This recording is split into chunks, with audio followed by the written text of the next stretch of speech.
This story is completely true, at least as far as my memory serves. There was a place known around the Marquette University theater department simply as the Toy Room. Everyone had heard of it, even if most avoided talking about it seriously. According to campus legend, if you left a brand new deck of cards in the center of that room overnight, you'd return the next day to find the cards scattered, touched by the spirits of children who never left the building. No one I knew had actually tested the story. Maybe nobody wanted to know for sure.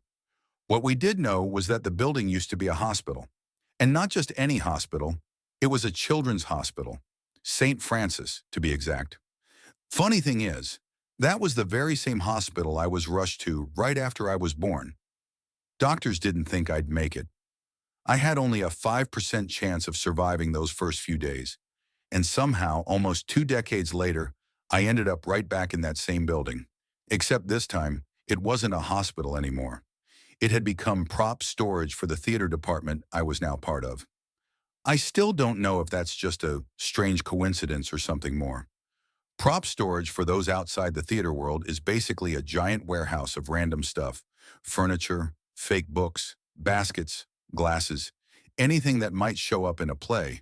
And in our case, it also held a bunch of old toys and set pieces stacked in every available corner. This particular day, I had been sent to grab a few items for the final show of the season. Nothing unusual about that.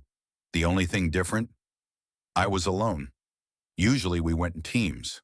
This time it was just me. Even though it was broad daylight, the place had that abandoned, heavy air that old buildings get. Dust in the beams of sunlight, long corridors, silence. And I had almost talked myself into thinking it was no big deal.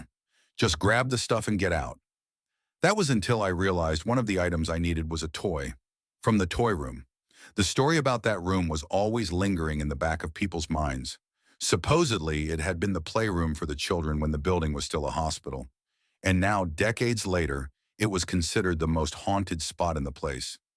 I found the right key on the ring, walked up to the door. I was reaching toward the lock when I heard it. Laughter. A child's laugh. Muffled, but unmistakably real. Coming from just behind the door. I froze. I dropped the keys. There was no one else in the building. At least there wasn't supposed to be. I just stood there staring at the door, telling myself it must have been my imagination. An old pipe, a weird echo. I bent down to get the keys, took a breath, tried to steady my nerves, and then I heard it again. More laughter. More than one child this time. That was enough for me. I turned around and got out. Fast. I slammed the door shut behind me and locked it. The moment the sunlight hit me, I felt like I could breathe again. Back then, I was still a smoker. I pulled out a cigarette, lit it with shaking hands, and paced back and forth outside the building, trying to get a grip on what had just happened. I kept asking myself, what was I going to tell the others? That I'd been scared off by ghost kids? They'd think I was joking, or worse, that I was losing it. But honestly, I didn't care. No way I was going back in. I started heading back to the theater, figuring I'd come up with some excuse. On the way, I passed through the alley between prop storage and another campus building, and out of habit, I glanced up at the window of the toy room.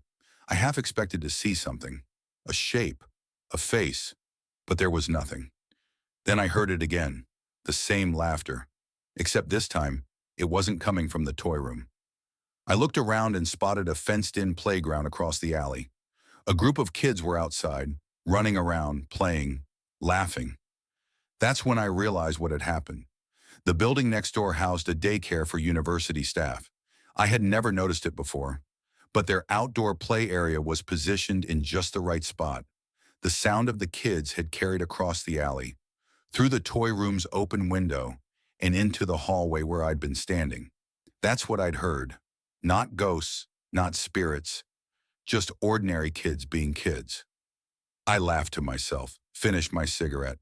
And yeah, I went back in. I picked up the props I'd left behind. And yes, I even got the toy. Sometimes the scariest stories aren't about what's actually happening, but what you think is happening. But for a moment there, I was absolutely sure something was waiting behind that door.